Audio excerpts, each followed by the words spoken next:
Help! China is in my infrastructure.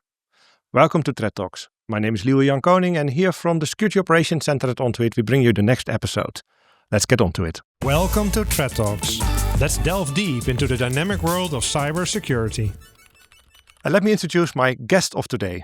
I'm really excited he is here because this is a man who has not a lot of time on his mind because he is a member of the European Parliament. His name is Bart Groothuis, and he is part of the Renew Europe group.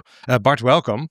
Good morning. Hello. Good morning. Many people in the cyber industry already have heard your name or know about you, and that is for a very good reason, because Bart has been instrumental in the NIS2 legislation. He was actually appointed by the European Parliament as the rapporteur, and what that means is that, well, you lead new legislation from A to Z, if I'd summarize it. So there's a lot of things that we actually have to thank Bart for, many of the good things that we are doing right now with NIS2 and the broader reach that it has, we now reap the fruits of. But of course, well, we're not going to talk too much about the NIS2 today because Bart has been working in the past years on the next steps already. And that's what we're going to talk today about, because there's an upcoming revision of the CSA, the Cybersecurity Act, coming up in our European Parliament. And we would like to know everything there is to tell about this. So I'm really excited to have this conversation with you, Bart. Could you explain to me, what is this revision all about? Mainly about certification, how Europe certifies cloud certification, product certification, telecommunication certification. So it's a powerful instrument. And mainly, I think the main problem that we've had is that it's been seen as a mere technical instrument. Mm-hmm. But as you know, it's becoming more and more political as well. Also because, I think mainly China offers low-cost solution inside a critical infrastructure. And I guess we don't want to be too dependent on them.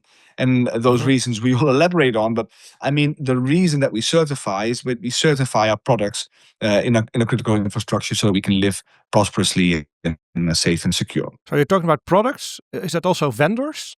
Yeah, it might also be vendors, yes. Okay. This is the realization. The European Commission is now, because they put forward this legislation, the European Commission has finally realized there are high-risk vendors inside our critical infrastructure.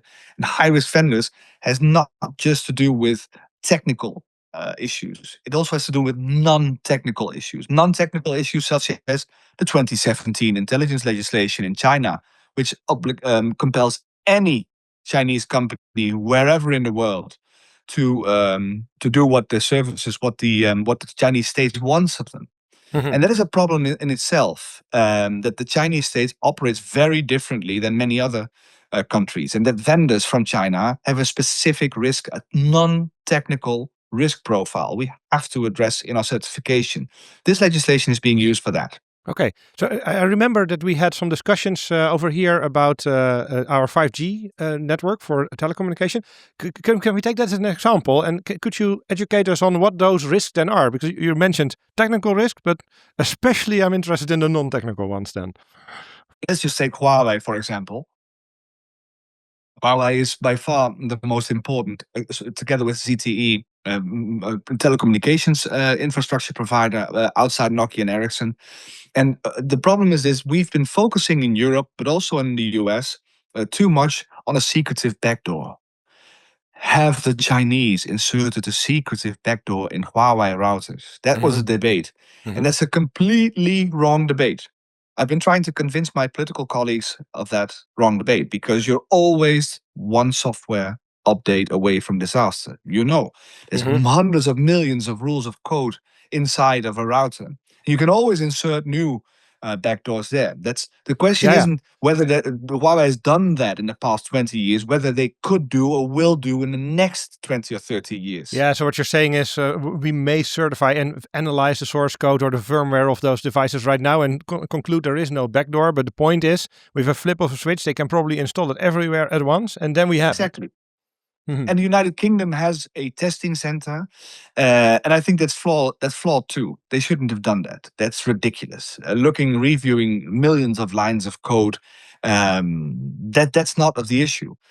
Yeah, you have to review the code that isn't written yet, and that's by definition impossible. Gotcha. But even more, and another non-technical risk then comes, and it's if you're a telecommunication provider. But we'll come to later to other forms of in society as well, in other products. But let me just focus now, for example, on telecommunications. If you deliver yourself to Huawei, then for the outroll of the product, you're dependent on Chinese nationals that enter your data center for maintenance, but also for innovation, for backups, for you have risk, cybersecurity risk, you cannot manage technically. But it's important that you understand if Chinese nationals enter your data center, they enter the core of the telecommunication infrastructure. What is there to, how can you have technical measures? And in 4G, Huawei is manageable. And What's that the is difference then? because, for example, if you have a government infrastructure in The Hague or in Washington, D.C., or wherever, you can say, we want to have trusted vendors putting up an antenna. Mhm. You can look at the traffic which goes through, you can do DPI, you can cybersecurity rules, and you can really, you can hire a company, you can see how to mitigate cybersecurity risk from a technical point of view. But in 5G, it's very different. 5G means the antenna layer of a telecommunications provider is being virtualized. It means the winner takes all. Mhm. It means that you should, there's only one vendor you will choose, and if one vendor introduces such risks to you, to the core of your telecommunication infrastructure, you have a problem for billing, for call data records, etc. So there's no mitigation options so make sure anymore, and that we should make a decision. I want to make sure that I fully understand what you're saying. So for 4G, it's an antenna. You know who built it and whose data runs over it. But with 5G, it's a virtual thing. So vendors can pop in and out of that antenna. Then is that how I should look at it? Yeah, it's a virtualized layer inside the infrastructure and architecture of a telecommunication provider. That's why in 2020, the European Commission came forward with a 5G toolbox, saying, where can we allow risky vendors from China, Huawei, ZTE, inside our 5G? Because not all is critical, but maybe in 5G more is critical. And the question is, where is it critical? And that was an exercise that has been done by the European Commission. And it was a very good crafted, well-crafted piece. But it was soft law. It wasn't hard law. So it gave telecommunications providers, in this case, guidance, where can we and how to handle it. Now, years after, I've together with my So colleagues, soft I've law asked just the means that European. nobody's really enforced to use it. So it's more of It's an not advice. enforced. It's optional, but it's not like the European Commission can with that say you got to use this kind of equipment or this vendor and not that one. That wasn't the power of it. Okay. Exactly. And then what happened was we asked the European Court of Auditors. We have that to our disposal as members of parliament, and they can review that. And we asked them to put forward a review of that soft law. And they said it's a rackety patchwork of policies. Almost half of the member states have actually put forward real good policies to address the Huawei issue, and the other half hasn't. So that's a problem as such, and we should do something about that. And they said, come up with hard law. Sent several letters to the European Commission. We've sent pressure and pressure all over again. And what they thought is, we should actually put that in the Cybersecurity Act. And this is why this revision is here. Yeah, and the Cybersecurity Act is really like there's no optional thing in there, huh? So that's why that's the right place to put it in. But before we dive into that a little bit more, can we? Yeah. You said telecommunication, but it's not just that. The first thing springs to mind with me: Chinese cars, for example. They are everywhere, or solar panels. Is that also what you're concerned about? Sure. Because, and we'll come to car. But first, back to Huawei. It's not just there's a technical risk or there's a non-technical risk. There's also a legal risk, like I said, the 27th Intelligence Act, but it's also a political, strategic, military risk.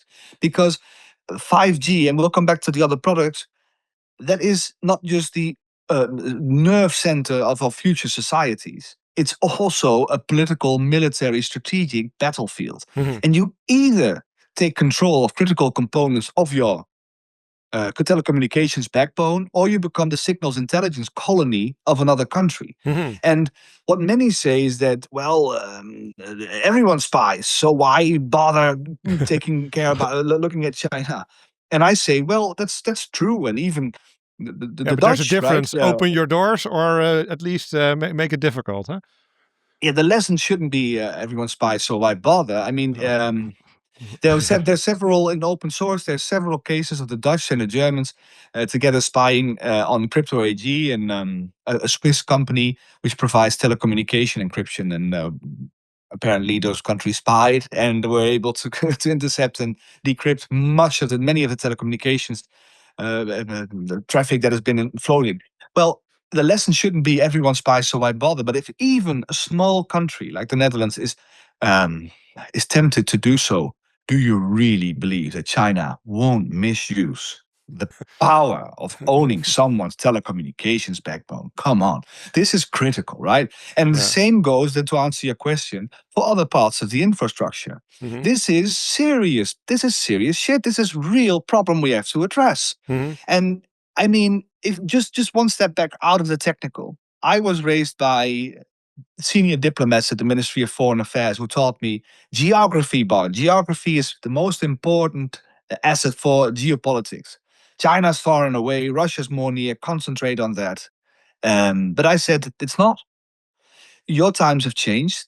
Technology is more decisive in geopolitics Yeah, our than former geography. far away geographical bodies are now like next door, thanks to digital, thanks to the internet. They're not even next door. They're inside your home. Already here, They're inside yeah. your car, Yeah. in your critical infrastructure. This is decisive. This is a decisive moment in history. Are we being colonized or not? Do we want to be coerced or not? And this is why I am so eager to get this revision of the CSA done, because we finally make hard legislation to get this through in Europe. And we're the first of a kind. We're the first in the world to have this sort of legislation, and I commend it. Yeah, it's a blueprint for how this should be done. Yeah, so yeah, it makes me realize I wouldn't allow a spy, like a person in my house sitting there all the time. But in fact, I'm already doing it because of my maybe solar panels or my phone, right? And that's how we should think about it. That's so true. I've been very, very active in Parliament in the past years, especially on Russia, China, Iran, and North Korea, because these countries have something in common, right? They have this legislation, this non-technical risk. They have companies in place that want to penetrate our critical infrastructure. They are able and willing to project an authoritarian view of the world inside our own backyard. They are the ones who aggressively try to pursue and dump below cost price inside our critical infrastructure products that actually they control. And the most critical, for example, is energy, like you just mentioned. Yeah. And then if you look at politicians in Brussels or in The Hague or wherever, they say, we do not buy Russian gas anymore. We don't ever want to be again dependent on a tyrant or on a dictator like Putin. We've seen what he's done. It's not a commercial project, Nord Stream 2. It's a coercion project. And I commend them for that. Yeah, that actually makes me realize gas doesn't actually get a software update that we should be scared about. That's true. So we're becoming more dependent on software updates inside our energy infrastructure because we need batteries and we need control panels. We need inverters to convert the energy from solar panels to our grid. Yeah. And the list goes on. And this is the problem, of course. And we've seen in Portugal, France, and parts of Spain last year that 2.5 gigawatt fell off the grid, and entire parts of Europe experienced a blackout. And this is a problem as such. And if 2.5 gigawatts can provide a blackout, then imagine how much of the more than 200 gigawatts that Huawei controls with its inverter business in Europe. They don't just control it. They own it. They dumped it. There's below cost price. And I'm not saying it's not good material, but it's a dependency that we've introduced on Huawei. And the reason I'm also saying is because I see in open source, many of the Chinese research universities, they do research on how to create blackouts inside the European or American electricity market. And it's not about how do we solve it, how do we build resilience. It's about how to shut it down. This is what the universities in China are studying. There's more than a dozen studies I found online. It's not healthy. It doesn't take a spy to know this. Yeah, well, it's important that we know what the threat is, and we shouldn't be naive. We were too naive on gas in Russia, but we're going from one dependency, from one autocrat, to dependencies on the other autocrat. And this is why the Cybersecurity Act comes in. This is where it helps to actually mitigate those risks. Yeah. So what is new at this revision that it's super clear why it's needed? Super clear. So how do you do it? Well, the 5G toolbox, for example, is a good example. That has been revised, it's technically tested, and we know it's not implemented right, so we make it obligatory. And the European Commission will come forward with proposals to push Huawei out of the European critical infrastructure, and I commend that. And the Chinese are doing the same with European producers. Less than 5% of the market share in China is by Nokia and Ericsson. They won't allow our products in their market. This is just mirroring what they are doing for the same reasons we are doing it. The only problem is we are lagging behind. Then the question is, if you have 5G, what do we do with inverters? What do we do with the battery control? What do we do with cars, like you said? What do we do with other parts and transport? And this is next on the menu. This is in the CSA, but I'm critical about the speed with which we can deliver that. So this is under revision. Parliament still has to decide what to do with it. My main spear point will be speed.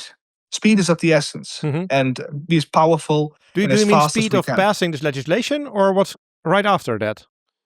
Well, the speed of the legislation is slow because there's so many process steps in between. Studies by the member states, studies by the European Commission, impact assessments, all sorts of delegated powers to the Commission to come up with X. It might take years to come up with something. That's not what I want. I want to deliver with the speed of light, because China is. And the problem is that the European Commission knows this is highly political. Like I just said, this is technology is geopolitics. But this is why I got into Parliament. This is the reason why people elected me, because I believe this is what I should do. What does the Commission need to do today, tomorrow? Well, put up firm rules for our critical infrastructure. If you conjointly can shut down the European electricity grid, that's just, I think it's an unimaginable threat. It sounds like a no-brainer, honestly.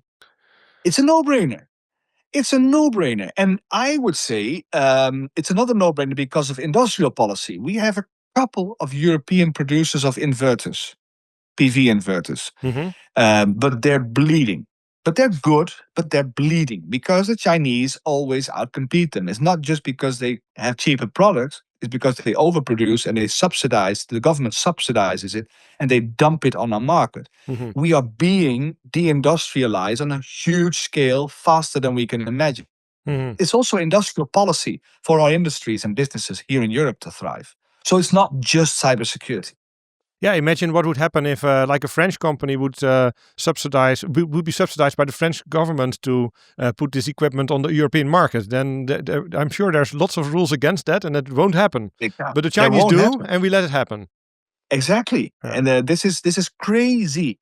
So yeah. So as a citizen, what can I do? Who should I vote for example? You, apparently. Vote for whoever you want, but don't vote for. No, I mean, you can vote for whoever you want, but vote for for people who want to solve problems and not just.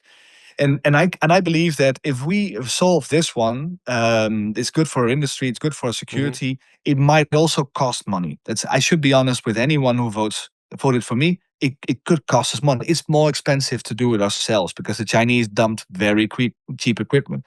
But in the short term, geopolitical costs in the short term are often very low. But in the long term, what you pay is that's the problem. In the long term, you can be coerced, and your political sovereignty is at stake. What if China would seize Taiwan? What if we would have countermeasures against China? They could shut down our entire industry. Is this something that we think is okay? I don't. And I understand that the cost will be there, but the long-term costs are much higher. So what's the force then that limits the European Commission in actually doing the light speed as you propose? What That's the member states. the member So the states? member states with the large dependencies on China, they fear retaliation. They fear that they are being coerced again, and this is the problem. And that's mainly Germany, Spain. Those countries have a huge dependency on Germany on export to China, and Spain nowadays from foreign direct investments in Spain. Those are the problems that we face, and I guess that for my country, the Netherlands, we can't accept it. We are very dependent on Chinese exports as well. But I guess that a good conversation with the Chinese is possible to say, this is what you do to our vendors. We just mirror what we do, and I guess that is possible to do. Yeah. So there's a lot of work. Well, for the European Commission, but especially then in making deals between the member states and make sure they were all aligned. Does it require all member states to agree on this, or can it also be like a super majority or a regular majority for this? No, it's everybody. This is majority voting. Yes, majority voting. So okay, but even that that's difficult then. It's doable, but you see in the way that the European Commission has crafted this legislation, they take into account the fears of many member states. And we're in Parliament. We have a different role to play when it comes to European legislation. This is the good thing. It's never 100% the member states. It's not just the Commission. It's also elected representatives from the Parliament who together make legislation which works. I have to explain to my constituents, to my voters, what we've done. And it's not just the member states deciding or saying they want to be nice and kind to each other. We're not. Well, I'm very curious how this all works out. And we'll follow it like really closely because it's so important. What I would like to shift into a little bit is what can we do? What can organizations do? I mean, voters we talked about a little bit, but organizations. I mean, I'm guessing that there's also buying power within companies, for example, and companies move more quick. What can we do? Well, companies, of course, have to assess what kind of products they have in their critical infrastructure. The NIS2, like you've mentioned in the first, that says you have a responsibility to look at the vendors. The Cyber Resilience Act on critical hardware software. It was an opportunity to push out risky vendors, but they didn't. They do ask anyone to say, look at risky vendors from risky countries. So how do we know what those risky vendors and risky products are? Is that something that that's being defined in this new law, in this new revision for the first time? There's two things: risky vendors, either a black or a white list, and the risky countries. Let's say high-risk countries who have this non-technical element of risk inside the vendors because of coming from the country. The relationship between companies who operate in China and with their government and the Communist Party is so incomparable with how businesses in Europe work with their governments. Those are separate entities, private, public. That is really but in China it's not. It's intermerged. It's also, if you look at the number of employees from the Chinese intelligence community who work at the large Chinese tech firms, that the overlap is huge. It's not just that the CEO knows that it's being coerced by the Chinese Communist Party. It's also lower in the organization. There's an overlap between employees. There's also a non-technical risk. And we've seen Huawei and others also cooperating with other companies who have a real bad view of what is morally correct to do. APT3, for example, is just a Chinese hackers group. It's been documented in open source. They worked with Boyusek we did threat talks on that. On software vulnerabilities in Huawei, which they also leveraged against targets in Europe, hundreds of them. And we shouldn't ignore these facts. They're in open source. So so the new legislation will make it really tangible what these countries or territories are and what the products are, and so it will become much easier. There's no excuse not knowing who to avoid. Correct. So that's what every company then should make a roadmap. It's not easy to phase out. Maybe, If say you are a telco and you have your Huawei, what would you do?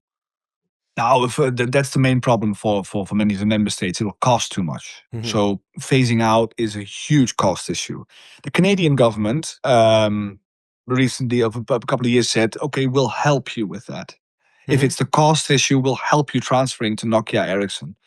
Wait, so the Canadian government thinks is of their interest probably to help the European Union in this journey.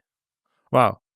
And the same will go for inverters, batteries, etc. We have to have a program that phases out, and where to phase out and where it's not. That is inside this legislation. And I think that the technical community, the nerds, they should be making this certification. They should be in the driver's seat, selling where it introduces an unacceptable risk versus, okay, this is doable, this is mitigation we can handle. It's not about completely decoupling from China. It's about accepting where can you accept a risk, where not. This is the key. It's risk-based. It's not an anti-China agenda. This is really about ourselves. That's a good point. It doesn't. It's not about Chinese people or China, like as a starting point, but it's about the risk that their infrastructure actually poses on us, and that's what we need to find. It could be true for any country in the world.